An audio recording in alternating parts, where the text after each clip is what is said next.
बिस्मिल्लाहिर्रहमानिर्रहीम। अस्सलाम वालेकुम डियर स्टूडेंट्स, मैं हूं आपका बायोलॉजी इंस्ट्रक्टर उबैदुर रहमान बेग। हमने क्लास 9 चैप्टर 9 इसमें sexual reproduction in plant start किया हुआ है लास्ट फ्यू लेक्चर से।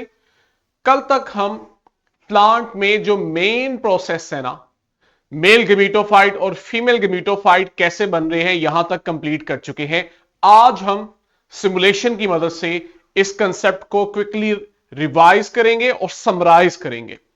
हमारे पास हम अपनी सराउंडिंग में जब देखते हैं हमें एक फ्लावरिंग प्लांट नजर आता है। अब हमारे लिए ये एक सिंपल ट्री है, सिंपल प्लांट है, और हम इतना जानते हैं कि इस प्लांट पे फ्लावर्स लगते हैं और ये जो फ्लावर्स है ना, इनका रिप्रोडक्शन में रोल है। और यहां से आगे आप देखते हो कि यहां फ्यूचर में फ्रूट लगेगा और उस फ्रूट के अंदर सीड होंगे। ये एक आपकी कॉमन ऑब्जर्वेशन होती है।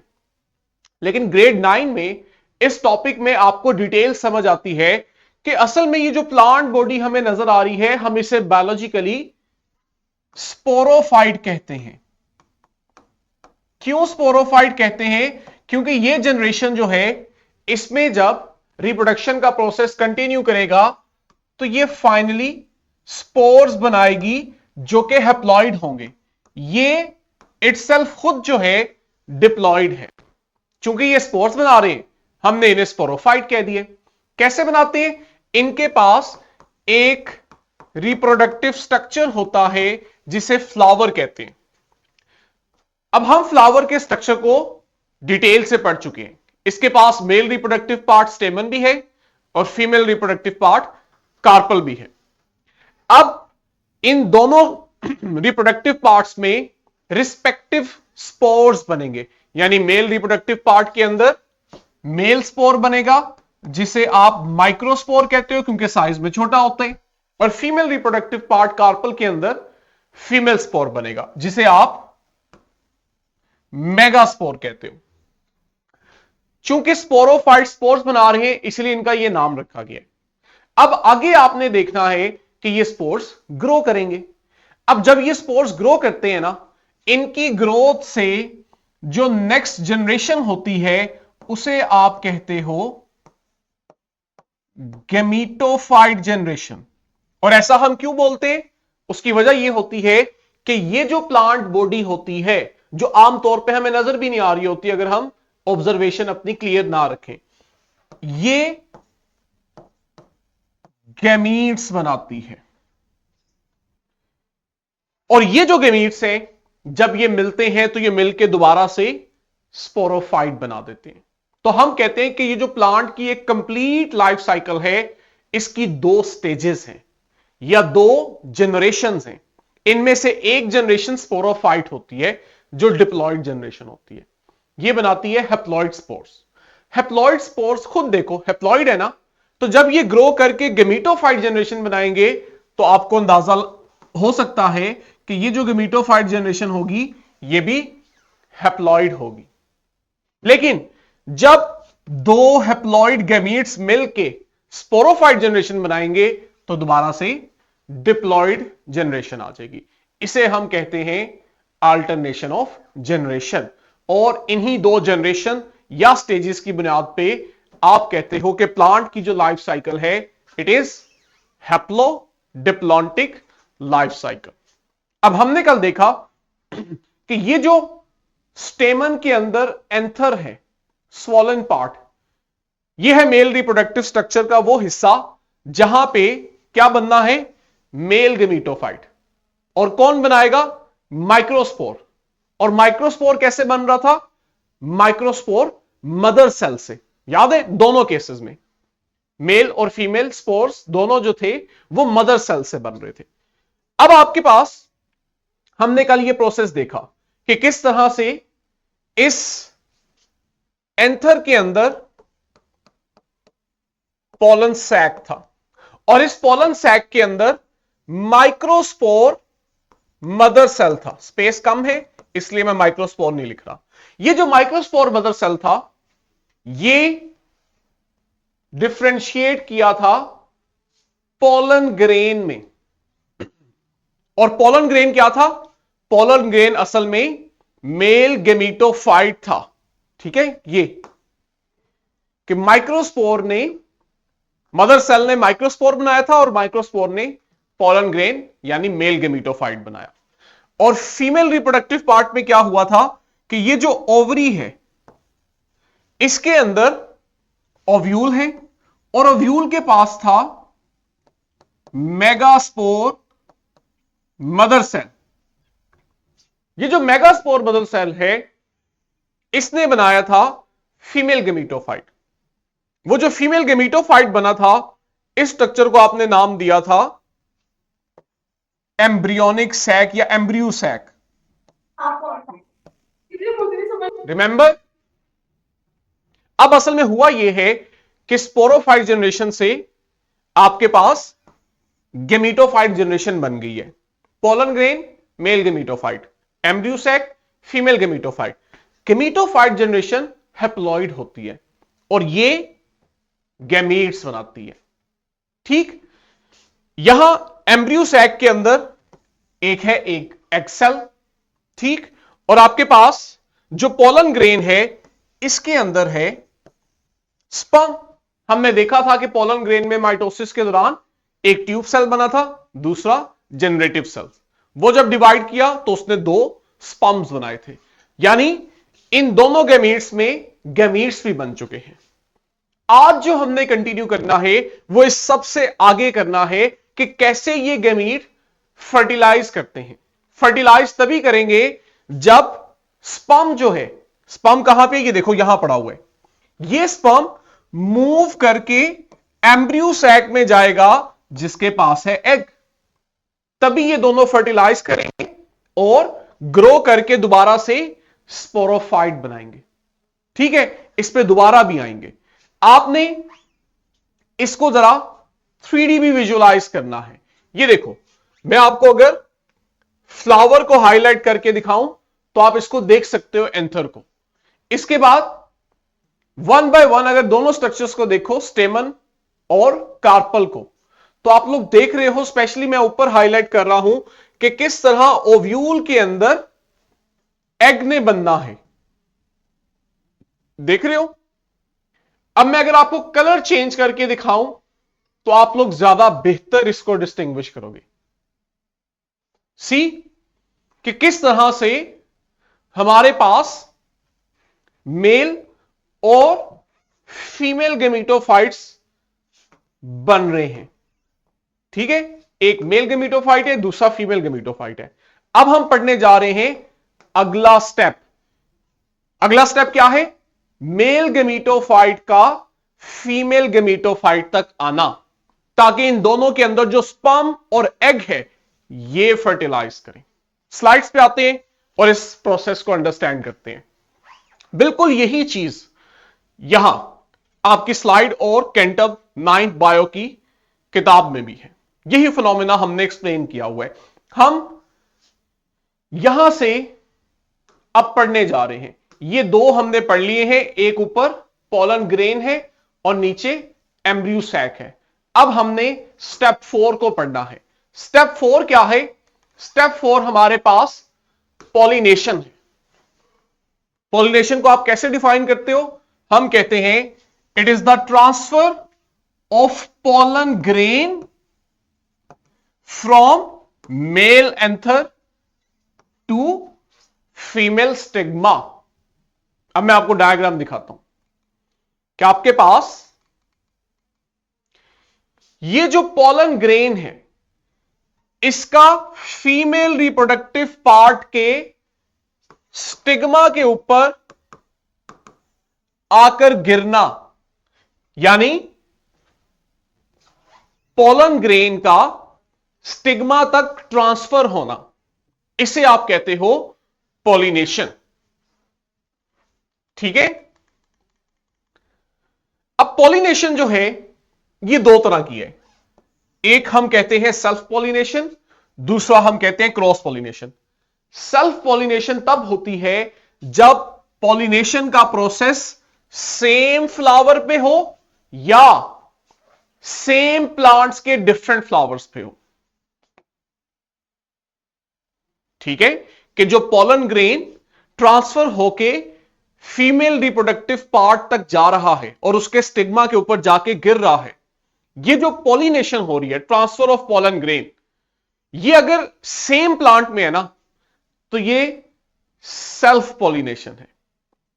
ठीक है, सेम प्लांट से पॉलन ग्रेन और सेम प्लांट से स्टिग्मा है, फीमेल रिप्रोडक्टिव पार्ट है। हां, सेम प्लांट में भी दो सिनेरियोज हैं। एक सिनेरियो ये है कि एक ही फ्लावर जो है उसके मेल रिप्रोडक्टिव पार्ट एंथर से पॉलन ग्रेन जो है वो ट्रांसफर हुआ है उसी फ्लावर के फीमेल रिप्रोडक्टिव पार्ट कार्पल पे। ये अंडरस्टैंड कर रहे हो कि सेम फ्लावर के मेल पार्ट से पॉलन ग्रेन ट्रांसफर हो गया उसी फ्लावर के फीमेल रिप्रोडक्टिव पार्ट पे। या दूसरा सिनेरियो ये है कि प्लांट तो सेम है लेकिन फ्लावर सेम नहीं है। एक प्लांट से पॉलन ग्रेन उड़ा और वो जाके दूसरे फ्लावर के, उसी प्लांट के दूसरे फ्लावर के फीमेल रिप्रोडक्टिव पार्ट पे फॉल कर गया। दोनों सूरतों में जो आपके पास मेल और फीमेल रिप्रोडक्टिव पार्ट है वो सेम प्लांट के, तो ये आपके पास सेल्फ पॉलिनेशन है। दूसरा सिनेरियो आपके पास आता है क्रॉस पॉलिनेशन का। क्रॉस पॉलिनेशन तब होती है जब आपके पास डिफरेंट प्लांट, कौन से डिफरेंट प्लांट, जो सेम स्पीशीज के हों। ठीक है ना, अगर आप फ्लावरिंग प्लांट की बात कर रहे हो तो दोनों प्लांट फ्लावरिंग प्लांट ही हैं, सेम स्पीशीज के हैं उसमें से भी आगे। ठीक है, तो जब सेम स्पीशीज के दो डिफरेंट प्लांट्स हों तब अगर एक प्लांट के फ्लावर से पॉलन ग्रेन उड़े और दूसरे प्लांट के फ्लावर के reproductive part, female reproductive part पे फॉल कर जाए, तब आप इसे कहते हो क्रॉस पॉलिनेशन। अब वो क्या एजेंट है, क्या चीज है जो पॉलन ग्रेन को मेल रिप्रोडक्टिव पार्ट से उठा के फीमेल रिप्रोडक्टिव पार्ट तक ट्रांसफर करती है, चाहे आप सेम फ्लावर की बात कर रहे हो, सेम प्लांट की बात कर रहे हो, या दो डिफरेंट प्लांट्स के दरमियान ये ट्रांसफर देख रहे हो। तो आपके पास जो फ्लावरिंग प्लांट्स है इनमें आप देखते हो कि पॉलिनेशन जो है ये विंड की वजह से भी है, वाटर की वजह से भी है, इंसेक्ट्स, बर्ड्स और बैट्स, ये वो डिफरेंट एजेंट्स हैं, डिफरेंट फैक्टर्स हैं जो पॉलन ग्रेन को फीमेल रिप्रोडक्टिव पार्ट तक लेके जा सकते हैं। ठीक, ये जो एजेंट्स होते हैं इन्हें हम कहते हैं पॉलिनेटर्स। क्यों? क्योंकि ये पॉलिनेशन करवा रहे हैं। अब मैं यहां पे आपको एक छोटी सी वीडियो क्लिप दिखाऊंगा जिसे आप जिफ कहते हो, ये सेल्फ पॉलिनेशन है। यहां आप देखोगे किस तरह सेम प्लांट में, सेम प्लांट के अंदर, इसको जूम करें, सेम प्लांट के अंदर मेल रिप्रोडक्टिव पार्ट, ये देखो एंथर से पॉलन ग्रेन उड़े और उसी फ्लावर के साथ ही पड़े हुए स्टिग्मा के ऊपर जाके गिर गए। छोटा सा क्लिप है, इसको आपने दोबारा देखना है। ये देखो, ये एंथर से डॉटेड स्ट्रक्चर जो है ये पॉलन ग्रेन है, उसी फ्लावर के स्टिग्मा पे जाके गिर गए। दूसरा सिनेरियो क्या है? दूसरा सिनेरियो है क्रॉस पॉलिनेशन का। यहां एक प्लांट के फ्लावर से पॉलन ग्रेन उड़ेंगे और दूसरे प्लांट के स्टिग्मा के ऊपर जाके फॉल करेंगे। ये देखो, एंथर बस्ट किया, पॉलन ग्रेन फॉल किए, हवा से उड़ते हुए दूसरे प्लांट के फ्लावर पे मौजूद स्टिग्मा के ऊपर फॉल कर गए। इसे बच्चों हम कहते हैं क्रॉस पॉलिनेशन। और अगर हम अपनी डायग्राम में देखें तो ये देखो, आपके पास असल में ये पॉलन ग्रेन है जो आके फॉल किया है स्टिग्मा के ऊपर। ठीक है, अब आगे क्या होना है? अगला काम फर्टिलाइजेशन है कि वो जो पॉलन ग्रेन आया है इसके अंदर है स्पर्म, और जो स्टिग्मा के नीचे कहीं ओवरी पड़ी हुई है उसमें है एग। अब इस स्पर्म को उस एग तक लेके जाना है, यानी कि अभी काम पूरा नहीं हुआ। ठीक है, पॉलन ग्रेन आ गया है, ये ट्रांसफर हो गया। अब अगला स्टेप है उसमें मौजूद स्पर्म को एग तक ट्रांसफर करना ताकि वहां पे फर्टिलाइजेशन हो। मैंने कल आपको बताया था कि ये जो पॉलन ग्रेन है इस चीज को मेक श्योर करने के लिए कि स्पर्म जाके एग के साथ फर्टिलाइज करे, इससे एक ट्यूब निकलती है जिसे आप कहते हो पॉलन ट्यूब। और ये जो पॉलन ट्यूब है ये पॉलन ग्रेन में मौजूद ट्यूब सेल या ट्यूब न्यूक्लियस ये ग्रो करवाता है। अगर मैं आपको रिमाइंड करवा सकूं, ये देखो, ये आपके पास ब्लैक डॉट जो है ये ट्यूब सेल है। ये वो ट्यूब सेल है जिसने ग्रो करना है और ग्रो करके पोलन ट्यूब बनानी है, और इस पोलन ट्यूब के अंदर दो स्पर्म होंगे जिन्हें ट्रांसफर किया जाएगा। इसको जूम करें,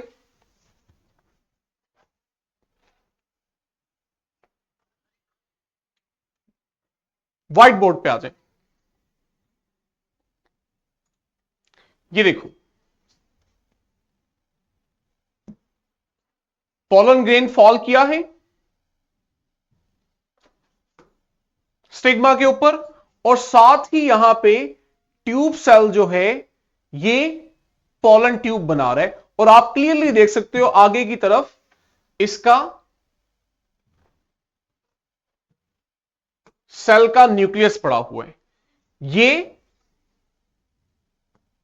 ग्रो करता जाएगा और आप देखोगे आपके पास पोलन ट्यूब जो है ये ग्रो करती जा रही है, और ये ग्रो करके आहिस्ता आहिस्ता जो ये दो स्पर्म्स पड़े हुए हैं इनको लेके जा रही है नीचे पड़े हुए एग सेल के पास, ताकि फर्टिलाइजेशन के चांसेस बढ़ाए जाएं।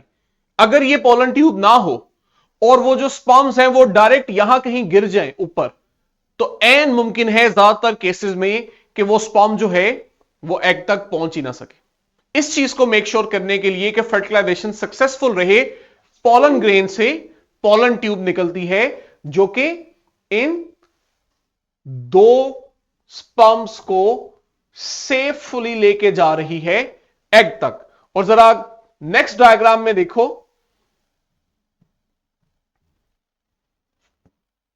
ये देखो हमारे पास पोलन ट्यूब ग्रो करते करते उस पॉइंट तक आ जाती है जहां पे ओव्यूल में एग पड़ा होता है। यहां फिर आप देखते हो कि हमारे पास अब फर्टिलाइजेशन होनी है। ये वो आपके पास स्ट्रक्चर है जिसको मैंने जूम किया है।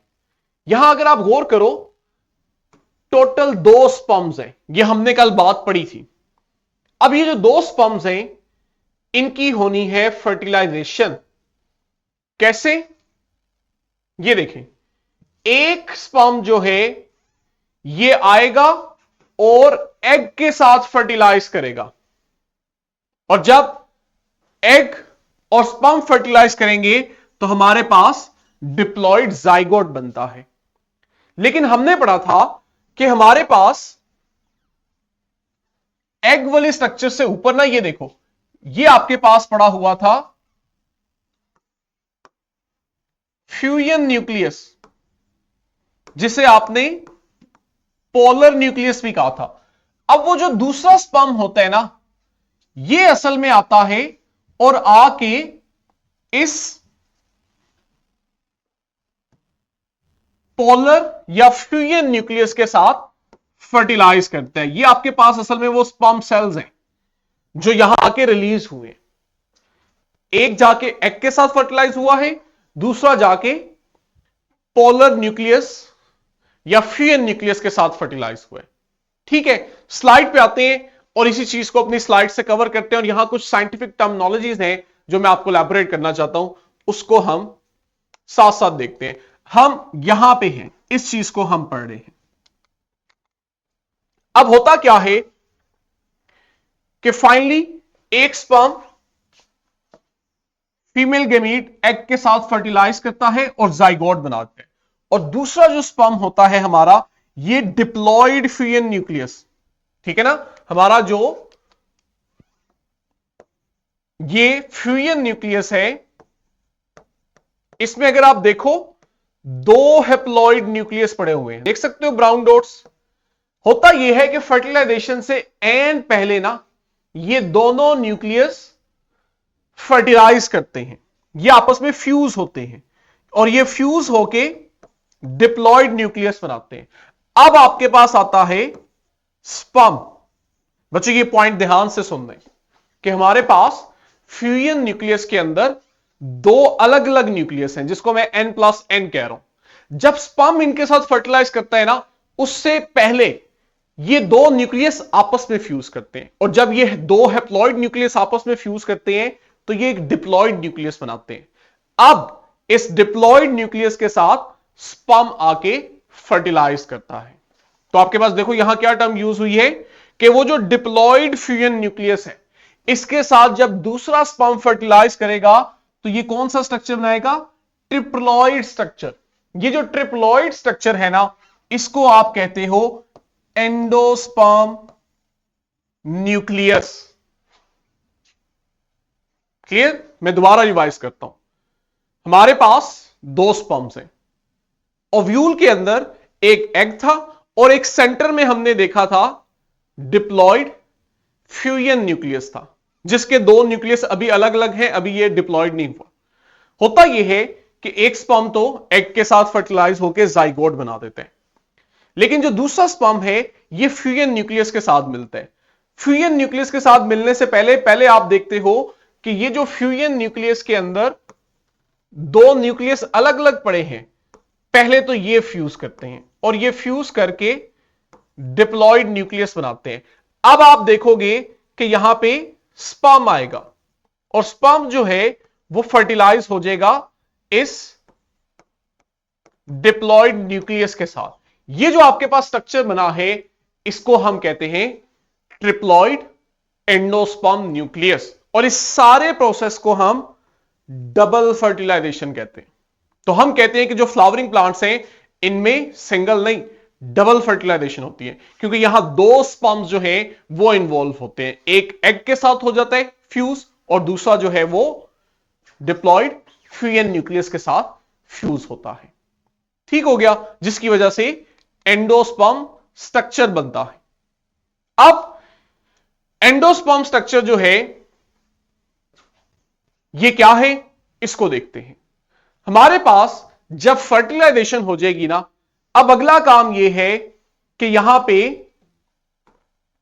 सीड बनेगा। अभी तक हमने कहीं पे सीड का जिक्र नहीं किया। हमारे पास ओवरी है और ओवरी के अंदर ओव्यूल है। अब आप देखोगे कि आफ्टर फर्टिलाइजेशन इस स्ट्रक्चर ने सीड में कन्वर्ट होना है। किस स्ट्रक्चर ने? जहां पे एग पड़ा हुआ था, जिसको आप ओव्यूल कह रहे थे। ठीक है, होगा क्या? अब हम देखते हैं आफ्टर फर्टिलाइजेशन, जिसे आप सीड फॉर्मेशन कहते हो। आफ्टर फर्टिलाइजेशन जो जाइगोट है ये डेवलप करेगा और डेवलप करके एम्ब्रियो बनाएगा। एम्ब्रियो क्या है? एम्ब्रियो वो स्ट्रक्चर है जिसने फ्यूचर के अंदर ग्रो करके नया प्लांट बनाना है, बेबी प्लांट बनाना है। ठीक है ना? ये सारा प्रोसेस किस लिए हो रहा है? रिप्रोडक्शन के लिए, नया प्लांट बने। वो जो नया प्लांट है वो बनेगा एम्ब्रियो से। एम्ब्रियो बना है जाइगोट से और जाइगोट एगोस्पर्म से। लेकिन ये जो आपके पास ट्रिप्लॉइड न्यूक्लियस बना है, जिसको आप एंडोस्पर्म न्यूक्लियस कह रहे थे, ये जब ग्रो करेगा तो ये ग्रो करके बना रहा है एंडोस्पर्म टिश्यू। अब ये एंडोस्पर्म टिश्यू क्या चीज है, इसका आपको तब समझ आएगी, इसकी आपको इसलिए समझ आएगी कि यहां पे प्लांट जो है ये डबल फर्टिलाइजेशन क्यों करते हैं। एंडोस्पर्म टिश्यू जो होता है ये वो स्ट्रक्चर होता है सीड में जहां फूड स्टोर किया जाता है डेवलपिंग एम्ब्रियो के लिए। एम्ब्रियो ने बनाना है प्लांट, लेकिन एम्ब्रियो में तो फोटोसिंथेसिस नहीं होती। एम्ब्रियो अपना फूड खुद नहीं बना सकता, लेकिन इसको प्लांट में ग्रो करने के लिए फूड चाहिए। तो फिर यह किया जाता है कि जब फर्टिलाइजेशन होती है तो उस दौरान डबल फर्टिलाइजेशन करवाई जाती है। डबल फर्टिलाइजेशन इसलिए करवाई जाती है ताकि एंडोस्पर्म भी बने, और एंडोस्पर्म वो स्ट्रक्चर होता है जिसके अंदर पेरेंट प्लांट फूड स्टोर करता है, ताकि जब वो सीड ग्रो करे और उसमें एम्ब्रियो ग्रो करे तो एम्ब्रियो को एंडोस्पर्म से फूड मिल सके। इसलिए आप देखते हो कि वहां पे डबल फर्टिलाइजेशन हो रही होती है। जब आपके पास फर्टिलाइजेशन हो जाती है तो हम देखते हैं कि ये जो ओव्यूल है, जिसमें अब एम्ब्रियो भी है और एंडोस्पर्म टिश्यू भी है, ये डेवलप होता है, मैच्योर होता है और मैच्योर होके सीड बना देता है। जबकि ओवरी जो होती है, ओवरी ग्रो करके फ्रूट बन जाती है और हम देखते हैं कि इस फ्रूट के अंदर सीड्स होते हैं। ये बात क्लियर हुई है? अगर आपको दोबारा से पीछे से दिखाऊं, ये देखो, ये सारा स्ट्रक्चर ओवरी था और इस ओवरी के अंदर ओव्यूल है। आफ्टर फर्टिलाइजेशन जो ओव्यूल है ये सीड बना रहा है, लेकिन जो ओवरी है ये फ्रूट बनाती है।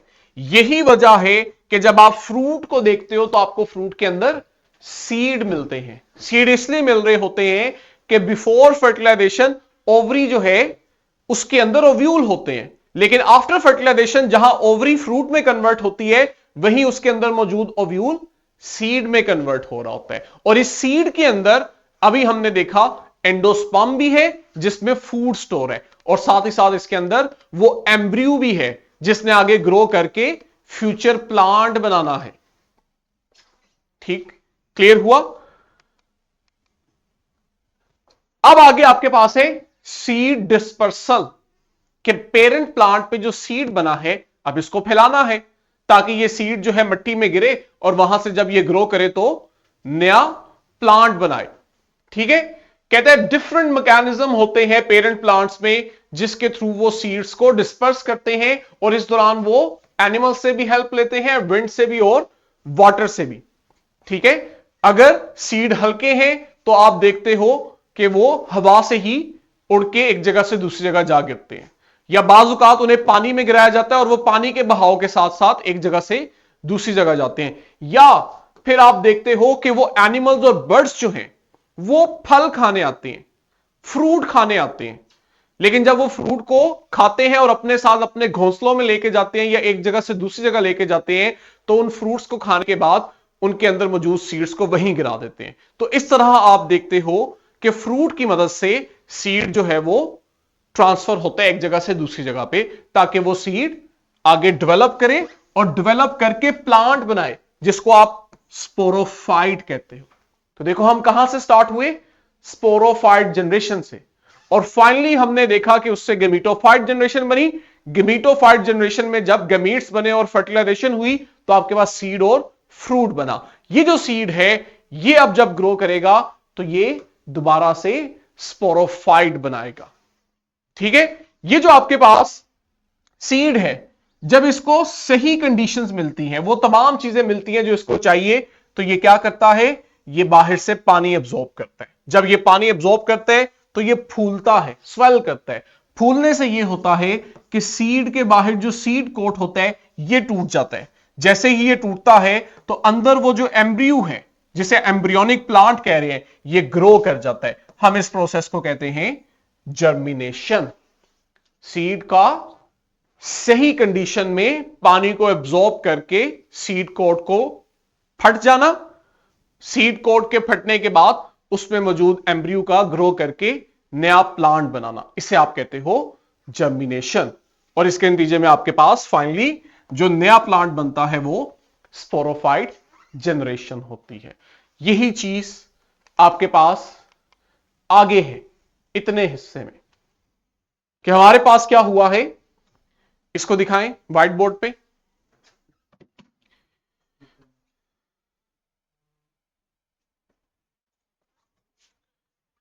ये ले जी,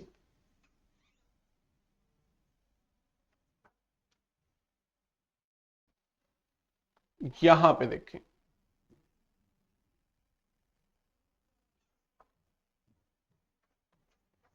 ये है एंडोस्पर्म और ये है जाइगोट जो कि डबल फर्टिलाइजेशन के नतीजे में बने हैं। ठीक है, जो ओव्यूल है सारा, ये सारा कन्वर्ट हुआ है सीड में, और सीड जो है इसके अंदर अब आप देख रहे हो कि जाइगोट ग्रो किया है और बेबी प्लांट बना रहे हैं, लेकिन ये भी बड़ी अर्ली स्टेज में है। हम इसे कहते हैं एम्ब्रियो।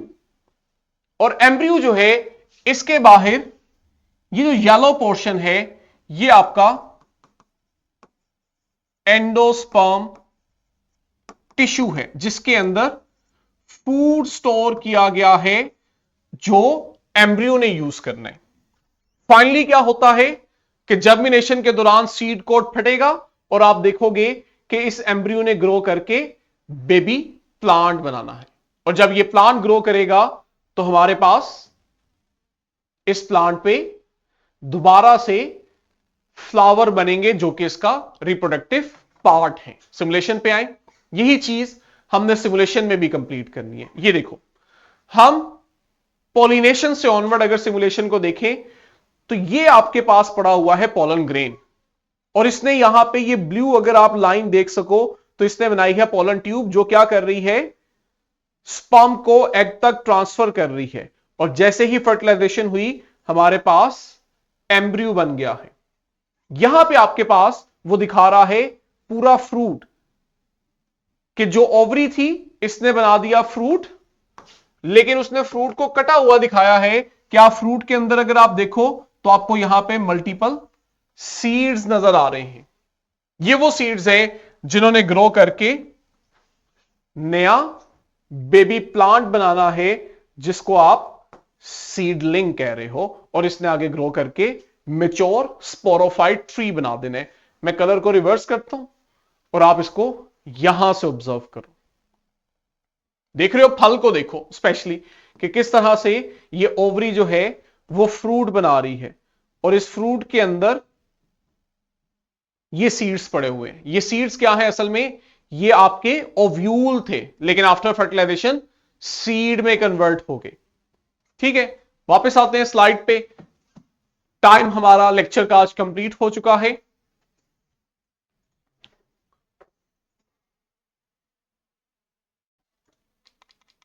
हमने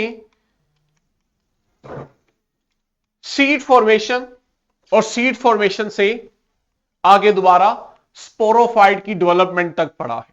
ठीक है, ये लास्ट स्लाइड है जिसपे कुछ भी नहीं है, सिंपली ये बताया हुआ है कि ये जो सेक्सुअल रिप्रोडक्शन है इसके नतीजे में जेनेटिक डाइवर्सिटी आती है, क्योंकि मियोसिस हो रही होती है, और उस दौरान जब गैमीट्स बनते हैं तो उन गैमीट्स की फॉर्मेशन के दौरान क्रोमोसोम्स अपने सेगमेंट्स एक्सचेंज करके जेनेटिक डाइवर्सिटी लाते हैं, जो कि इन प्लांट्स को नए एनवायरनमेंट में बेहतर अडॉप्ट करने में, सर्वाइव करने में मदद देती है। और यही कंसेप्ट इनके एवोल्यूशन में भी शामिल है कि इसी प्रोसेस के थ्रू प्लांट्स जो हैं वो इवॉल्व हुए हैं, और आज हमारे पास जो फ्लावरिंग प्लांट्स हैं ये सबसे सक्सेसफुल लैंड प्लांट्स हैं। ठीक, जो कि अपनी इन कैरेक्टरिस्टिक की बेस पे हैं। कल हमने देखना है कि ये जो आपके पास फ्लावरिंग प्लांट्स हैं इनमें जो पॉलिनेशन होती है, कि पॉलन ग्रेन ट्रांसफर होता है स्टिग्मा पे, इसकी वजह से इस पॉलिनेशन प्रोसेस के लिए इन फ्लावर्स के अंदर क्या एडॉप्टेशंस हैं। क्योंकि आपके पास एक पॉलिनेशन हो रही है इंसेक्ट के थ्रू, और दूसरी पॉलिनेशन आप देखोगे विंड के थ्रू हो रही है। तो ये फ्लावर्स जिनमें इंसेक्ट्स और वो फ्लावर जिनमें विंड के थ्रू पॉलिनेशन होती है, इनमें कोई फर्क है, कुछ स्पेसिफिक एडॉप्टेशंस हैं जो इन्हें फेवर करती हैं। नेक्स्ट लेक्चर में हमने यहां से स्टार्ट करने, तब तक के लिए बच्चों अल्लाह हाफिज।